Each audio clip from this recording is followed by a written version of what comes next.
Salut les vives. Ah bah t'es là toi? Bah ouais, tu te barres en vacances sans moi. Super sympa d'ailleurs, hein. Oh, Merci. ça Hein. va. Bon. Pour me faire pardonner et pour commencer une nouvelle saison, on va parler du funérarium.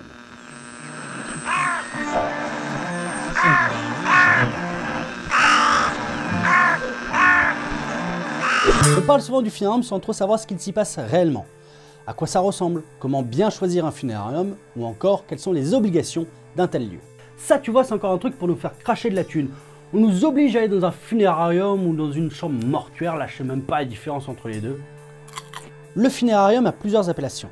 Maison funéraire, salon funéraire, funérarium, etc. Mais il ne faut pas le confondre avec la chambre mortuaire, qui elle se trouve dans un établissement de santé, hôpital ou maison de retraite. Le but de la chambre mortuaire est d'entreposer le corps des patients décédés sur site. Cet endroit est généralement quelque peu austère et dépend de l'horaire d'ouverture de l'institution dont elle dépend. Assimilé à un service de santé, le passage par la chambre mortuaire est gratuit les 72 premières heures.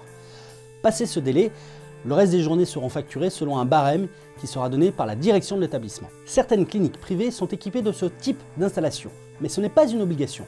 De même que certains services de santé trop réduits, qui n'ont pas assez de décès dans l'année, ne sont pas équipés de chambres mortuaires. Dans ce cas, l'administration se devra de prévenir au plus vite la famille afin qu'elle mette en place le transport du corps vers son domicile ou un funérarium.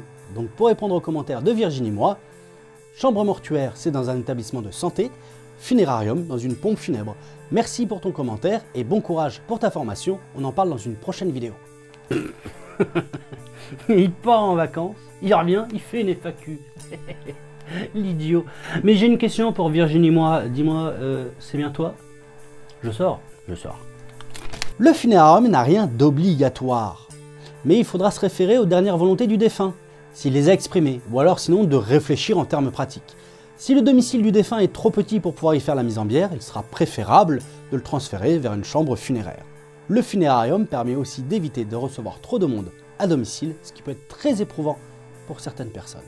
Bonjour, c'est là pour se recueillir? Bah non, ça va pas être possible là tout de suite, hein. Il y a trop de monde à l'intérieur. Prenez un ticket comme tout le monde. Numéro 166 s'il vous plaît, numéro 666. Je suis là mon fils. Parfait. Faudrait changer le numéro quand même. Aussi, certaines familles peuvent ressentir une certaine gêne vis-à-vis du corps du défunt présent dans l'enceinte même du domicile familial. Ouais, j'avoue, je me sens pas trop de prendre mes repas à côté de grand-tonton mort depuis une semaine. Hein. Tu veux une chips? Ouais, bon, ok, on va passer par le funérarium, mais bon, on a le temps, c'est pas comme s'il était pressé et que j'étais pressé, et puis c'est le week-end. Bon, on va appeler lundi, tranquille, à la cool. Oh. Attention, il y a une limite de temps. Dans les 48 heures, le corps doit être arrivé au funérarium. Pas sur la route, hein, arrivé au funérarium. Dépassé ce délai, le corps restera là où il est. Ce délai de 48 heures, souvent on l'oublie, et certaines familles se font avoir par ce délai, et ne pensent pas à appeler les pompes funèbres dans ce délai-là, pensant bien faire et ne pas gêner les pompes funèbres. Pensez bien une chose, les pompes funèbres ont une permanence 24 heures sur 24, 7 jours sur 7. Donc même si vous appelez à 4 heures du matin, vous ne gênez pas, on est là pour ça. PF SLV.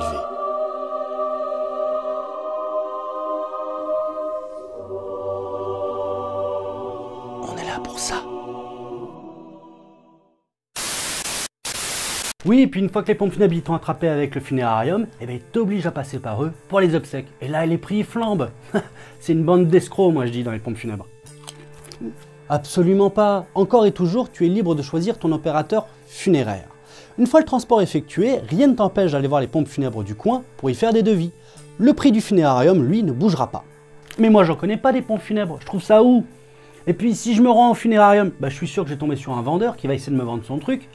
Et puis c'est glauque comme endroit, et puis j'ai vraiment pas envie de voir grand-tonton tout de suite là. Les personnes sont reçues dans un salon d'accueil, donc aucune obligation de voir grand-tonton dans un premier temps. Les salons d'accueil sont plutôt bien faits.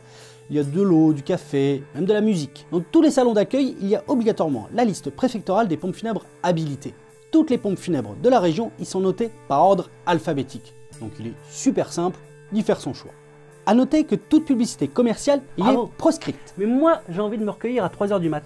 À la fraîche. Tu dis quoi de ça? Ben non, c'est pas possible, on travaille pas à cette heure-là, Ben... Quoi? Si t'as envie, c'est possible. Hein. Tu fais chier. À partir du salon d'accueil, tu pourras accéder à la chambre où repose le défunt. Si tu en fais la demande, une clé ou un code pourront être délivrés afin que tu puisses accéder à la chambre jour comme lui. Une fois rentré dans la chambre, tu pourras découvrir le corps de la personne directement dans son cercueil ou sur une table pouvant être réfrigérée. La chambre peut être personnalisée par la famille pour refléter au mieux les goûts et la personnalité du défunt.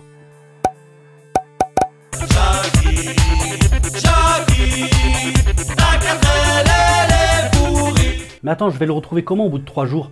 Je te rappelle, il était pas bien frais à l'origine, hein, déjà. Hein. Bien sûr, pour les familles qui demandent un salon permanent, accessible jour comme nuit, il est préférable de faire des soins de thanatopraxie, même si ce n'est pas obligatoire. Pour les autres, après chaque visite de la famille, le défunt sera placé dans une cellule réfrigérée au labo du funérarium. Le labo, je peux y aller alors? Non. Pourquoi? Tu vois, moi je dis les pompes funèbres nous cachent des choses. Hashtag on nous ment. Mais ferme-la. Si on ne te laisse pas rentrer dans le labo du funérarium, c'est qu'il y a 2 bonnes raisons.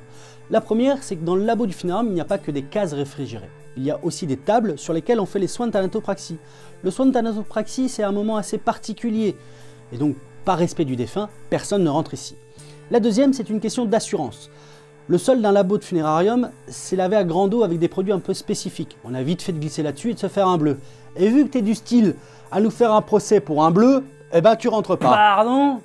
Tu sais quoi? Tu feras gaffe. J'ai mis des chips par terre. Merci d'avoir regardé la vidéo. Si elle vous a plu, comme d'habitude, le pouce bleu et le partage. Et moi, je vous dis à bientôt et... Culé!